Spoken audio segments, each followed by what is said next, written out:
गांव में देखा, जब कोई पधार जाता है और परिवार के रोते हैं तो बहुत से बड़े बूढ़े और माई दाई आके बैठती और समझाती, रो मत, सबको जाना है। कितना बढ़िया ज्ञान है, सबको जाना है, यहां कोई टिकेगा नहीं। और अभी तो तुम्हारे 2 लड़के हैं ना, इन्हीं से तसल्ली करो, शांत। इतना बढ़िया ज्ञान है कि सबको जाना है। और फिर जब 100 उठाते हैं तो गाते हैं राम नाम सत्य है। कितना मंगल वचन निकल रहा है। पकड़ लो भाई, सबको जाना है और सत्य सिर्फ भगवान का नाम है। नहीं पकड़ेंगे, बुरा मानेंगे अगर और समय में बोल दिया जाए कि राम नाम सत्य है, नहीं बोलेंगे। मतलब किसी की बारात जा रही है और बोल दे राम नाम सत्य, बोलो क्या गलत उसमें बोला है? राम नाम सत्य है। अगर ये हर समय बोल दिया जाए तो हमें लगता है लोग पीट देंगे। ये तो सिर्फ मरने के, क्योंकि सुन नहीं सकता ना जो मरा है।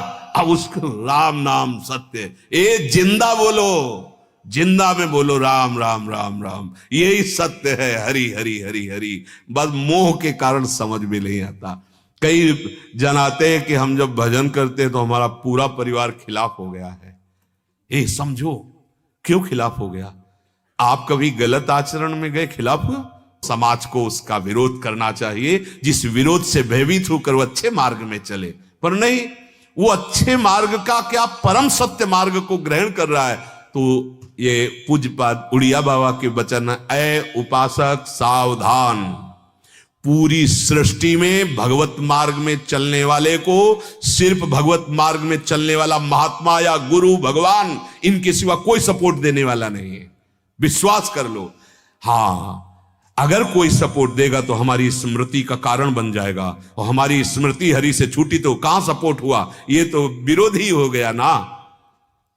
इसीलिए हम वंचित रह जाते हैं भगवत प्राप्ति से, इसी मोह दलदल को सत्य मान करके।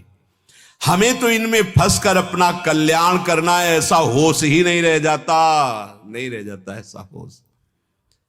भगवान के सामने भी जाकर के हम फंसना ही मांगते हैं, मुक्त होना नहीं।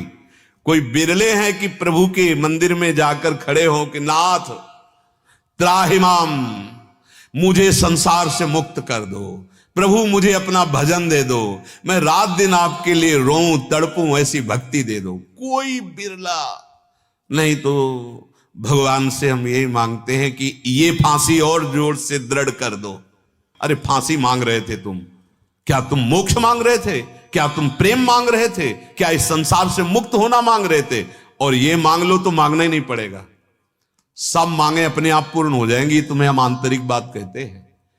एक को प्राप्त कर लो, ये पूरा विश्व ब्रह्मांड तुम्हारा हो जाएगा। जब जहां जो आवश्यकता होगी वो स्वयं योगक्षेमम बाहम में हम हरि करेंगे। ये मोह रूपी दलदल से तरने का उपाय संत संग से प्राप्त विवेक वर्णन करें।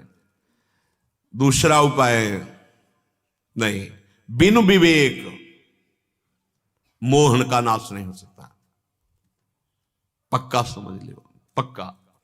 ये विवेक बाजार में नहीं मिलता, ये केवल सत्संग से मिलता है। अगर सत्संग न मिले तो विवेक जागृत होता ही नहीं। बड़े क्यों में होते रहते हैं, बड़े क्यों में चलते रहते हैं। ऐसे जैसे दूर से सत्संग सुनते हैं तो उनको बड़ा संशय, और जब सामने यहां बैठे होगे तो एक परमाणु है, यहां भागवती परम धाम वृंदावन है, और नित्य यहां भगवत चर्चा, वाणी की गायन और निरंतर अखंड नाम कीर्तन। तो यहां तुम्हारे संशय रह ही नहीं जाएगा। अगर यहां समझ रहे हो ना आप, तो आपको समझना पड़ेगा, हां जी समझ रहे हैं, क्योंकि इस समय का वायुमंडल है और आप जहां हो वहां का वायुमंडल है। अच्छा, जो बात हुई उसको पकड़ने की सामर्थ्य नहीं है। अब उस बात को ना पकड़कर 100 प्रकार के संशय खड़े हो जाते हैं। पहला, बिना साधु संग के किसी के हृदय में यही नहीं आता कि हम फंसे हैं, यही नहीं आता कि हम फंसे। वो जहां फंसा वही अच्छा लग रहा है।